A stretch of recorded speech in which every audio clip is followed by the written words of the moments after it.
This is the Flippin' Boys podcast. I am Simon, and that is John. Hello. And we are here today to talk about what, John? Babylon 5 is back. It's back. It's back. And Probably our most popular series. we've had comments over the last couple of years about bringing it back. We've had threats from an angry Russian sounding man and all sorts of other stuff. But we're back and we're going to pick it up from exactly where we left off. So, Simon, is this still like broadcasting and stuff? Because I'm getting that error screen again. So it's currently broadcasting. So, fine. Okay, we'll see. We'll see. Hopefully we won't have to do this a third time. So this is where we're at. We started talking about Babylon 5 a few years ago. The plan was I'd seen it all before. Simon had never seen it. I was going to rewatch it. He was going to watch it for the first time. We discussed episode by episode, and we were going to go through the whole series. We were going to go through all the spin-off series, all the movies. We were going to do the whole Babylon 5 journey. And we really enjoyed it, but for various reasons, we had to stop podcasting. We were somewhere in season 4. And we've talked about picking it back up, but it's proved difficult for a number of reasons. So, for example, I didn't have time to rewatch 4 seasons of Babylon 5 to bring me back up to speed with where we were, because I hadn't seen any in 2 years. So that's been a bit of a pain. So I've actually been listening to our episode guides instead to bring me up to speed, which was just basically because it was quicker.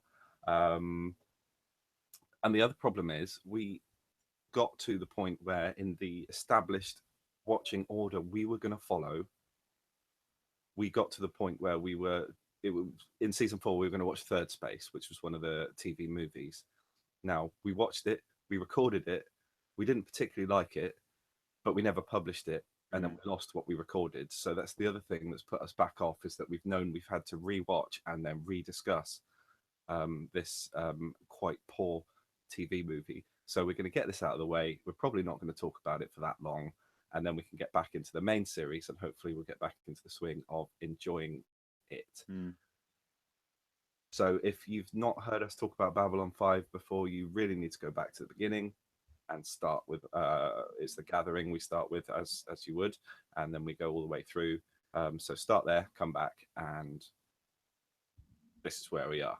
So before we start, I'm just going to spring on you something you mentioned the other day, a very quick few opinions on Star Trek Discovery, the first 2 episodes, which are out. I haven't watched them yet. So you have? No. I thought you had. No, I'm interested in what you think of it, though, because it's actually been really interesting listening back to our shows, because it gives a lot of, it's interesting hearing back previous opinions and things like that. For instance, before you mentioned Star Trek Discovery, did you or did you not say in a show previously that, or at least in a private conversation, that you've been watching Voyager? Yes. And you actually really love it. This is I was going to bring this up as well. I have some apologies to make to Star Trek fans. Before, a couple of years ago, last time we were doing this, I'd never seen any Star Trek except I'd watched all of Deep Space Nine, because, I'd seen bits here and there, obviously, but in terms of properly watching, I'd watched Deep Space Nine because of its apparent similarity to Babylon 5, and I found it nowhere near as good, and I can't believe that people think it's as good. In the meantime, mostly try and close my window, John, because I'm getting a lot of sunlight on my face. That's fine.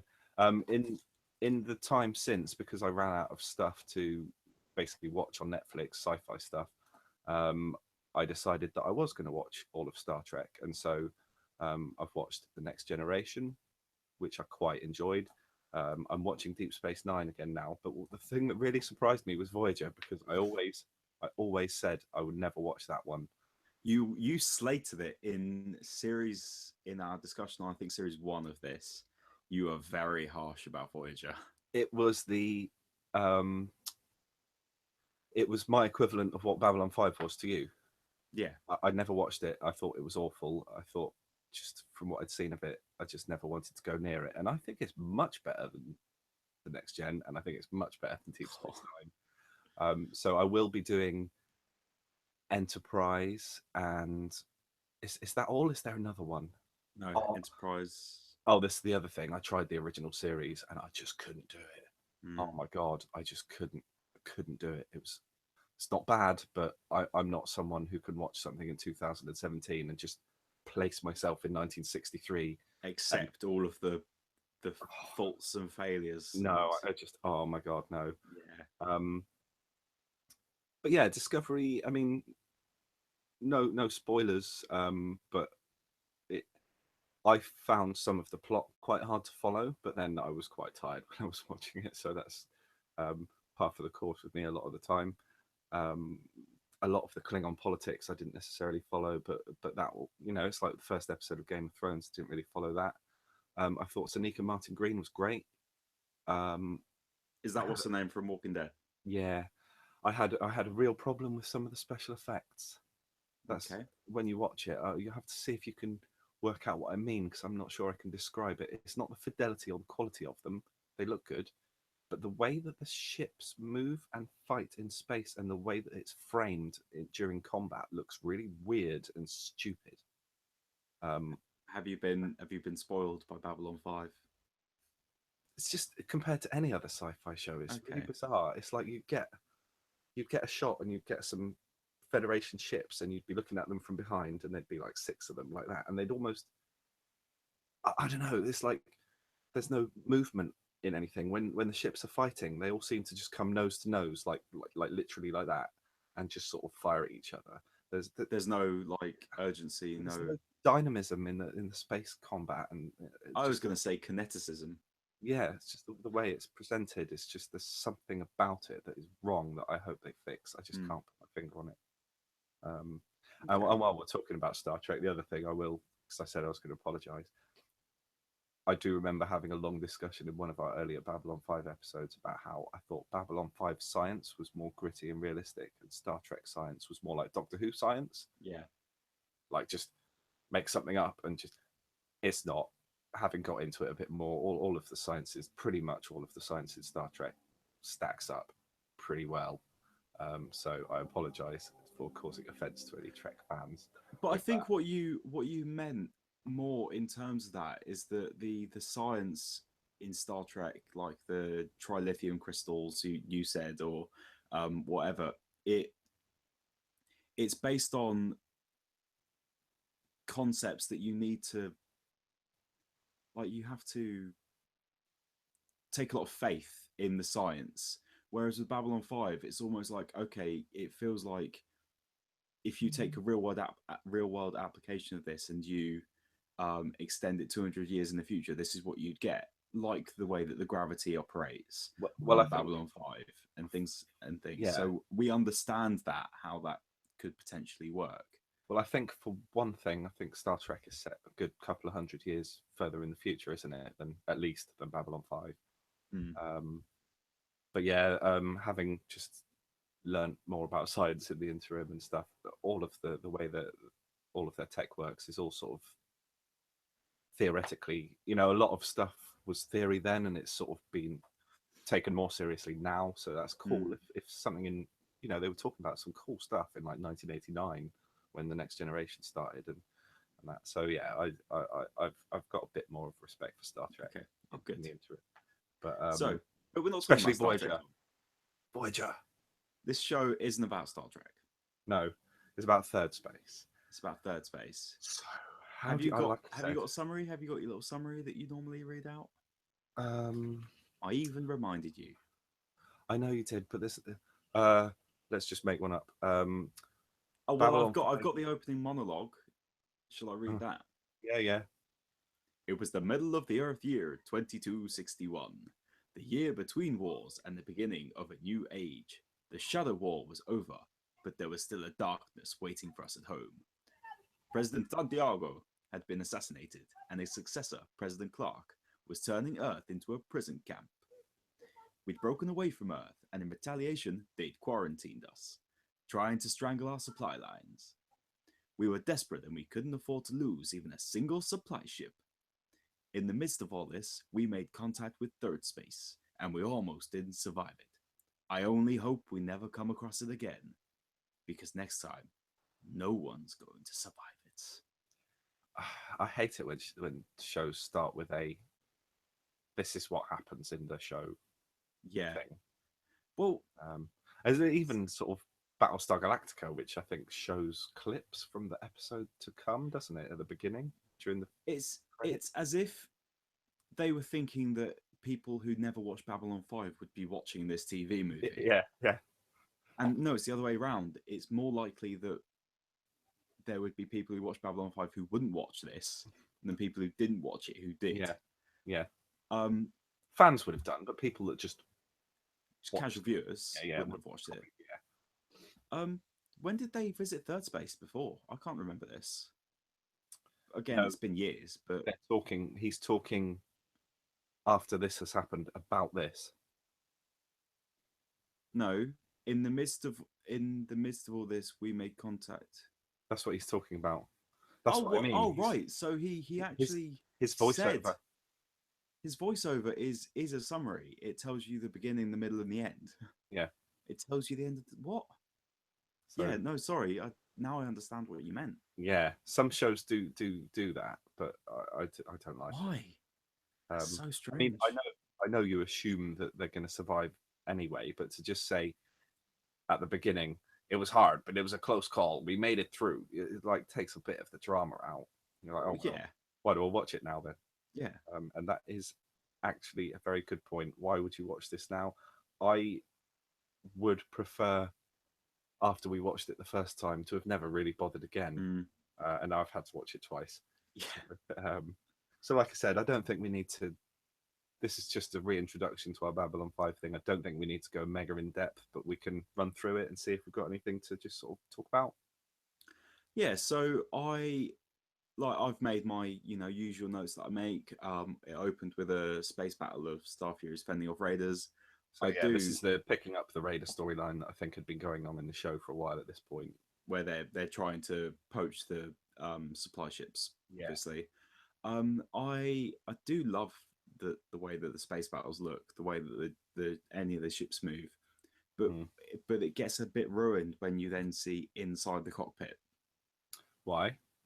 Because it doesn't look like they're moving. It doesn't look like they're in ships in the Star Furies. When Ivanova, but you wouldn't see what? How would you see them moving? Because you wouldn't see. I think if it was realistic in some sci-fi shows, you'll see like stars flying past the window. I don't think that would happen. No. So when Ivanova was sitting inside the Star Fury as it was in the middle of some form of space battle or space maneuver, it didn't feel as if she was inside that ship. In the same way that when you look at the X-wings in Star Wars, it's all really claustrophobic and closed in, and it feels like they are in the ships that they are flying. It didn't feel like that for me with the Star Furies, especially in this episode. I don't know if it's because the cockpit's so big for a single person. It looks massive. But I don't know. Yeah. Okay. That was just an observation. We had a fleet of White Star come to the rescue and stop the raiders. Yeah. And then we have Lita Alexander. She's being used as a mediator for two. She's moderating a business meeting, isn't she, or something? No, so it's a disagreement between two brothers, one of whom is accusing the other one of having slept with his wife. Right. Okay. And I think they're New Yorkers, but it's just not. Yeah. It's not just that they have a New York accent; it's that they are New Yorkers. They are what you would picture as being a New Yorker, and it's so strange when you have that kind of thing happen in a sci-fi show like this. Just those kind of stereotypes. We had the game in the background. Oh yeah, you remember the game? Well, I don't know whether you spotted this when you were re-listening, but there was for those that do not know or don't remember, the game are an alien race that are influenced by Neil Gaiman and his Sandman work. Their mask is Sandman's dream mask. I can't remember what it's called. Yeah.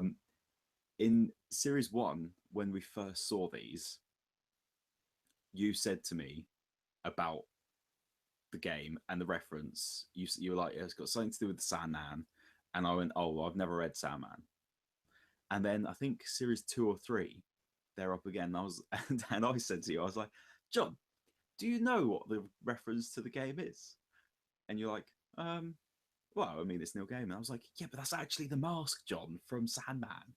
And it's like I was just like parroting back what you told me like a year previously or something like that. Just because, and it showed the amount of time that sometimes went between us recording that I'd completely forgotten that we'd had that conversation earlier on. But they are cool looking. Yeah. They are cool looking aliens. Yeah. So yeah, Lita's having some flashes to something big, strange, ominous. While Ivanova finds a huge ship out in hyperspace. Yeah.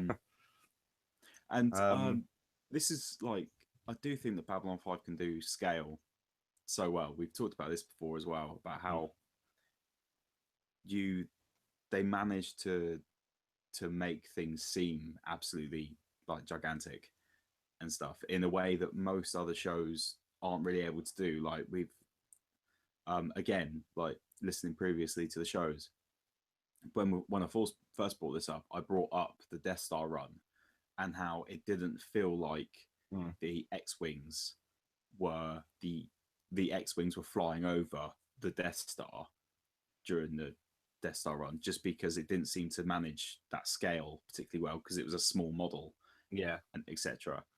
And the only other thing I can actually think about that did it so well was Transformers the movie with Unicron. Yeah, that handled it really well. Cool. Okay. So yeah, they found this ominous thing that Lita was had got some visions about, and she gets another vision about like just a ruin of dead bodies down in down below, didn't she? Yeah. And then Lita starts going slowly mad. We get somebody called Elizabeth Trent turn up from, was it IPX? It's like Interplanetary Expedition Crew. Expeditions or something. Okay. Yeah. So she's got an awful 1990s toilet brush haircut. Mm-hmm. And she's a very, I don't know if it's a 90s thing or if it's a Babylon 5 thing, but she looks and talks. There seems to be a lot of women very much like her through this show. Right. You know, similar hair, similar manner. I don't know if it's a JMS thing. Maybe it is a 90s thing. Or maybe it's just a 90s thing. Yeah. I don't know. But yeah, she's just a character we seem to have seen a few times in this show, I think. So basically, throughout the course of this, they this IPX, they investigate the craft that was found, and they deduce that it's not actually a ship; it is a mechanism for something. Yeah, and it's just a case of figuring out what that is. While this is going on, more and more peculiar, strange things are going on in the ship. Fights are breaking out everywhere. There's power is being drained from places. Lita continues going mad and just acting strange. Like, I did not like the scene with Zach.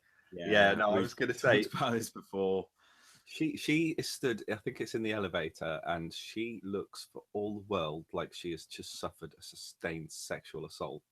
She has got a far away, horrified look in her eyes. She's muttering to herself.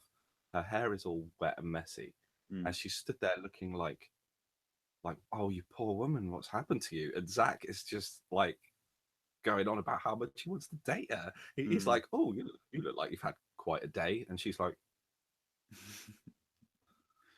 yeah. So he doesn't really pick up anything strange about her muttering to herself, and he asks her out. And it was a long scene. It was like a 5-minute scene as well of just him talking to her without her answering back. It's a bit like that bit in Swingers. I've not seen it. Okay, somebody just keeps the main character keeps phoning some girl he's met and getting her answer phone, and he keeps phoning back because he keeps thinking he said the wrong thing in the last sentence. It just gets worse and worse, and you spend the whole time going, "Shut up!" Oh, right, yeah. So it was basically like that. I just think it went on too long. If it had been short, then I'd have understood. But the longer it went on, the more I was like, a normal person would have noticed that she wasn't replying and would have thought about how she wasn't replying. Yeah. and stuff, reality would have kicked in like at that point. Yeah. And things. So yeah, it was just a bit too long, I think.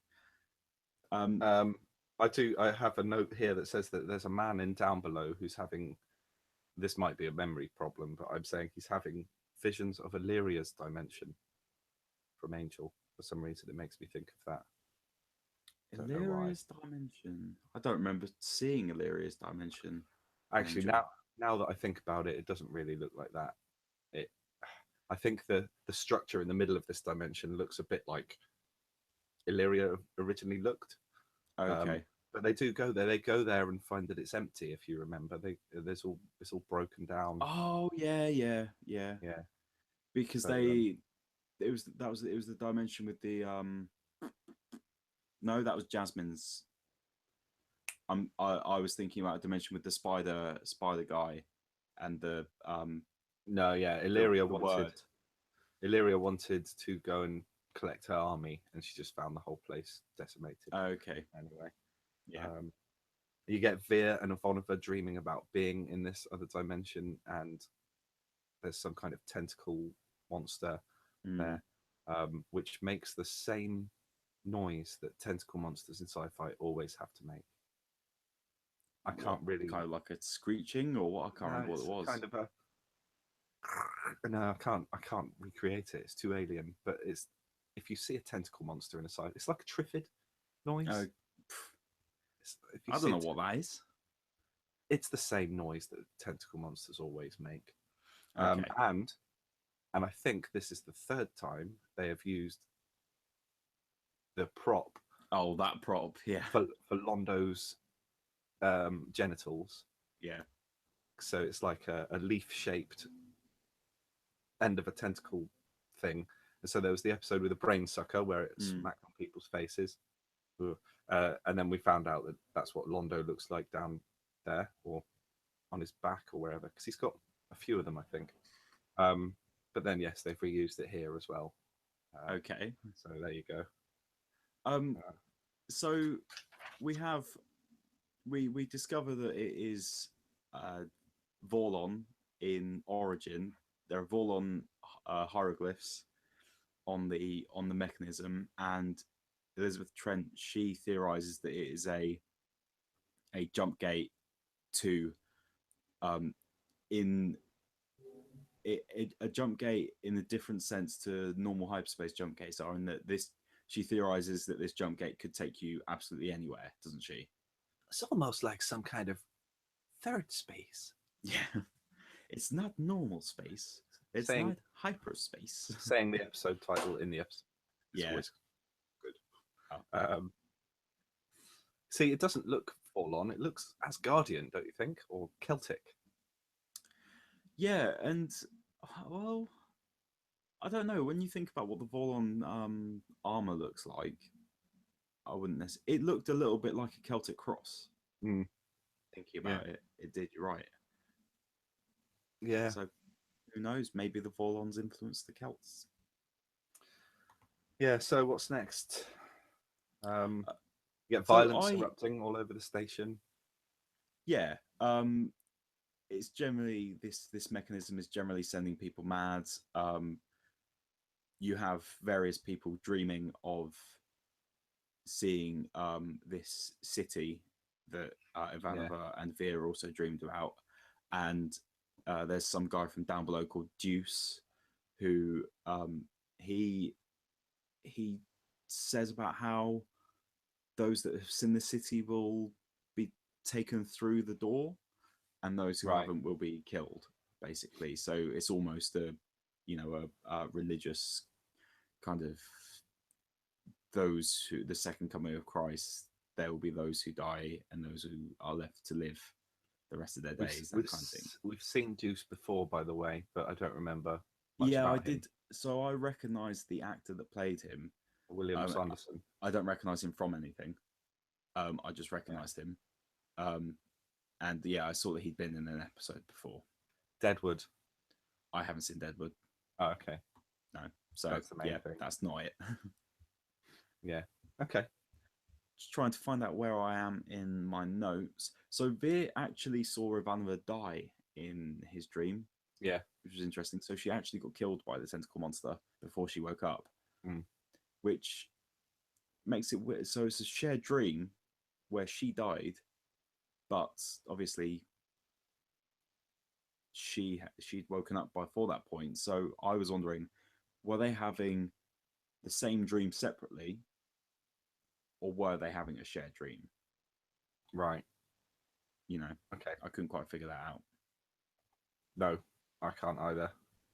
And then, honestly, I don't want to go through everything unless you've got anything like pretty particularly fun to add. But So I quite liked when it was discovered that it was a jump gate, mm, and and that it was sending people mad. There was the plan to destroy it, and I quite liked how the Star Furies, they were talking about how close they had to get in order to destroy it, and can't remember what the lead.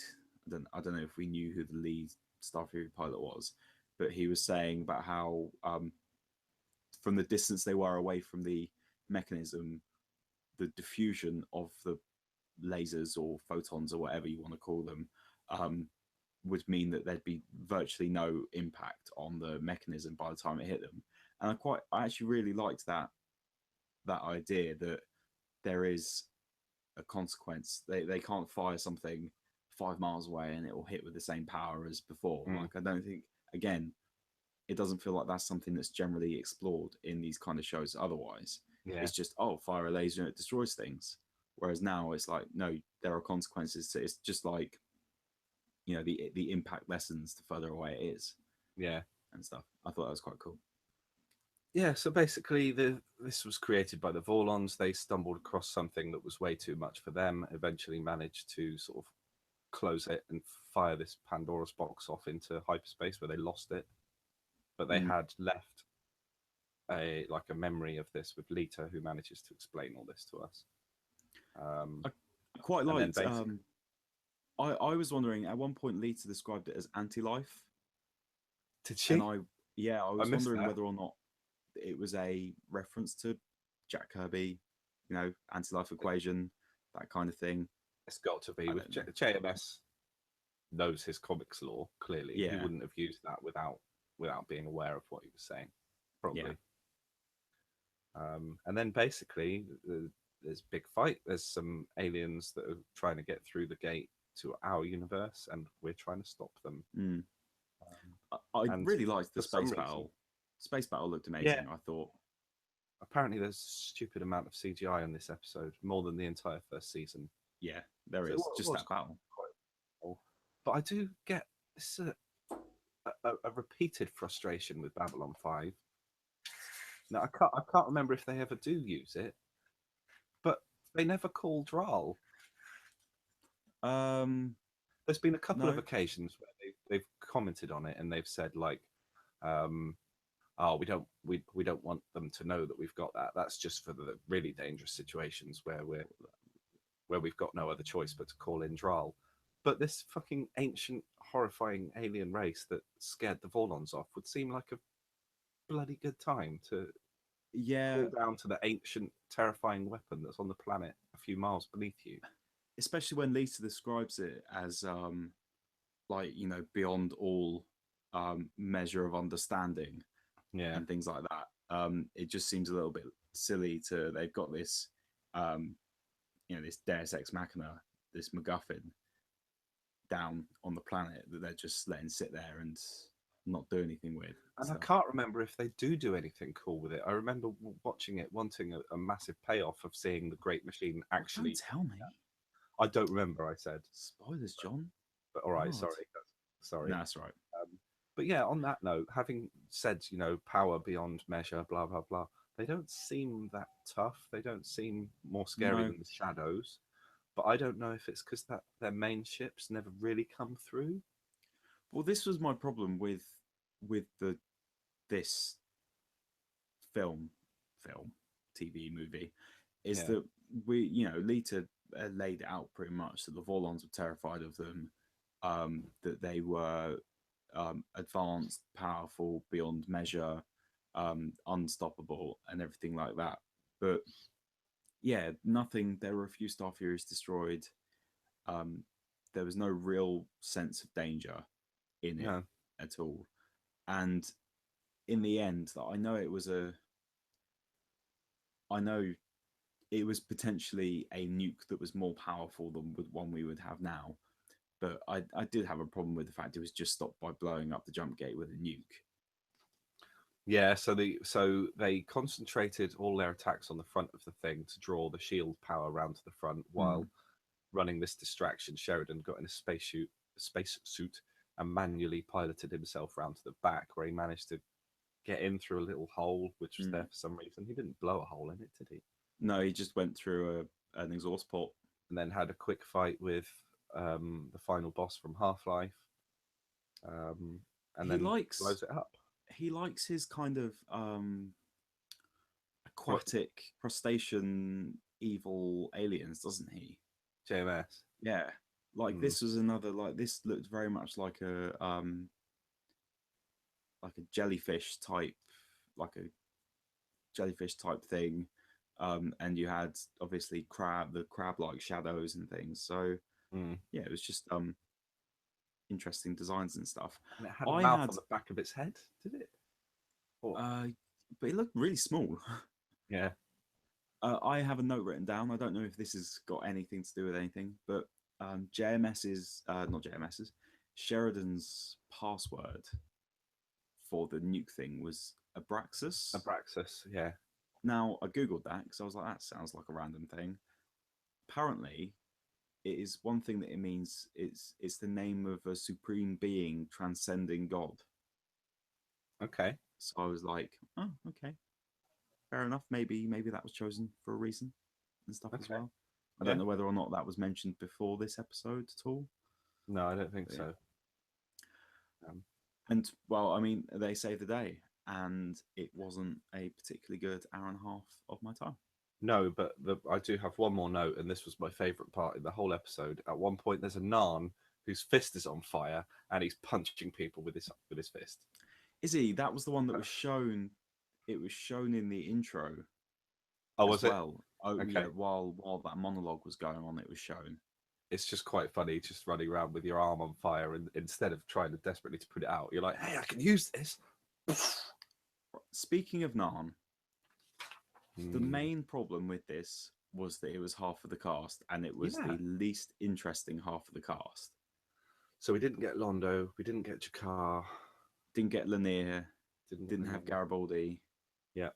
I don't even remember where those episodes were at the end of last episode. Where those characters were. Yeah, sorry, where those No, characters were. no, I don't.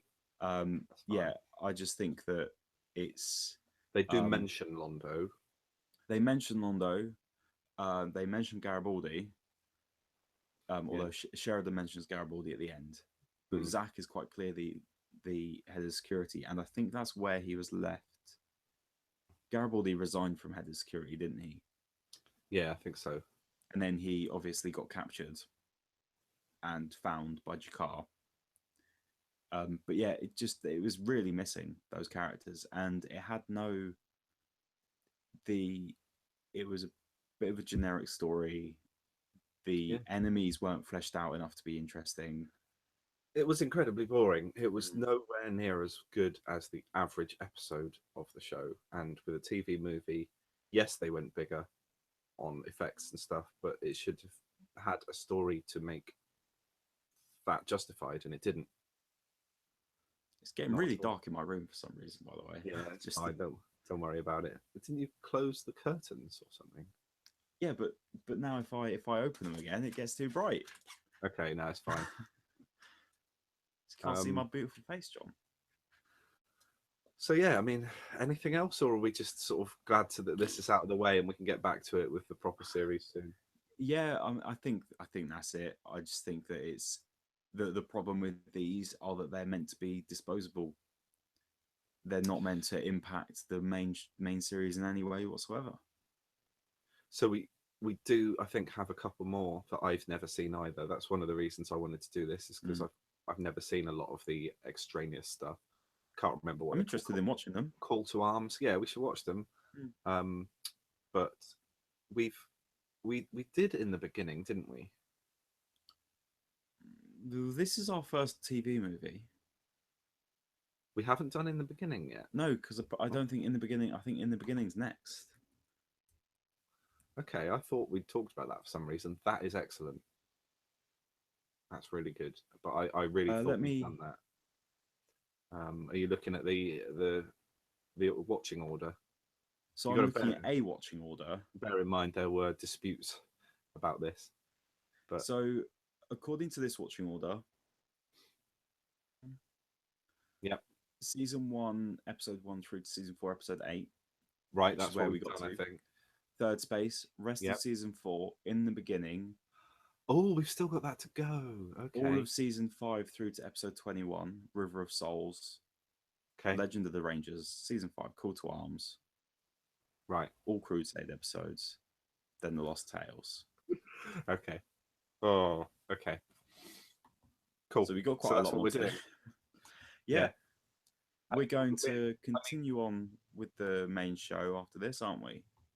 Yeah, I mean, the sad thing is, I think we're going to come to a peak, and we may already have hit it, and then it's just going to be a steady decline. Having said that, I've never seen Crusade. I've never seen Legend of the Rangers. Which could be good. Maybe they do have some positives to them that I'm unaware of. I mean, I've never heard they're bad. I've just never heard they're good. So, I don't know.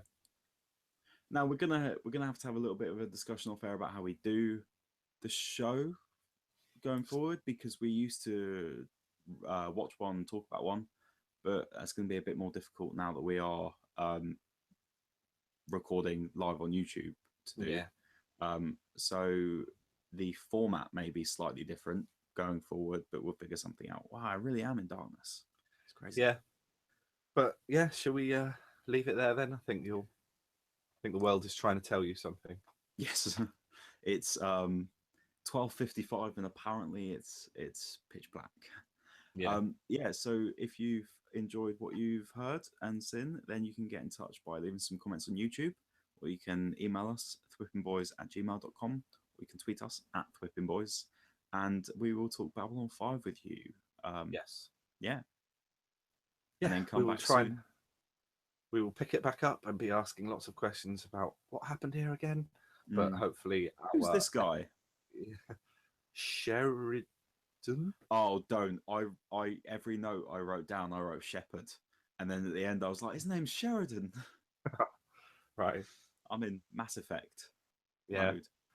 Yeah. Right. Cool. All right. Yeah. Thanks for listening and watching, and goodbye. Take care. Bye-bye.